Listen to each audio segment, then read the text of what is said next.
Bonjour à toute la famille militante.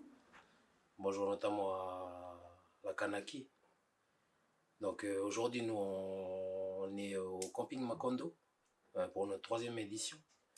Donc organisée par l'association Tchénini.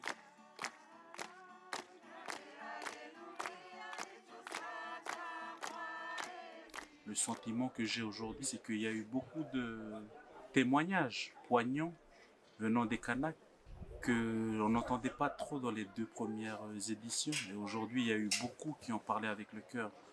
Cette édition n'a parlé beaucoup de souffrance, de traumatisme, parce que la colonisation, elle est violente. Aimé Césaire, il le dit, la colonisation, il sème la ruine intérieure. Et elle a cherché depuis le début à nous effacer. Durant ma conférence, j'ai essayé d'axer sur comment la culture, elle peut réparer. Et se montrer en chantant ou en dansant, ça nous fait exister, comme dit Chibaou.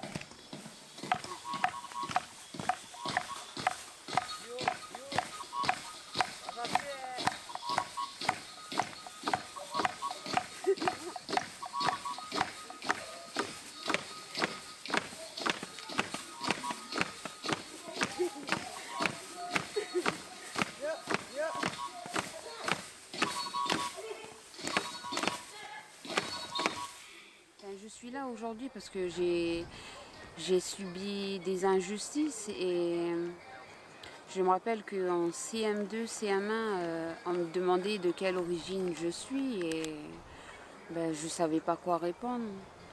Et je pense moi qu'on a voulu étouffer l'identité kanak, qu'aujourd'hui on essaye de s'accrocher à des symboles. Alors, la Kanaki, c'est un pays qui est très riche de sa diversité, autant culturelle que linguistique. Et elle compte une quarantaine de langues autochtones, donc des langues kanak.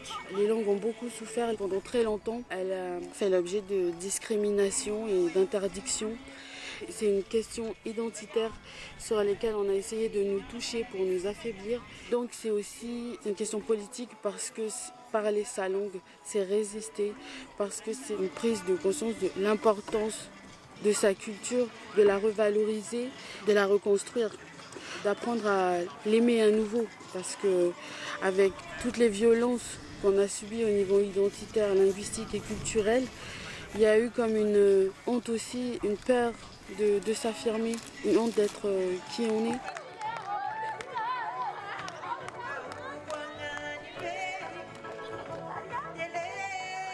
Ce qui est sûr, c'est que aujourd'hui je suis fière d'être kanak.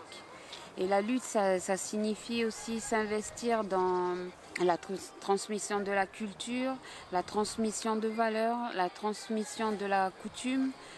Moi, j'ai 5 enfants. Là où je vais, quand je vais dans des manifestations ou quand je vais dans comme aujourd'hui au Macondo, un camping politique, j'amène avec moi mes enfants. C'est comme si ils étaient à la maison.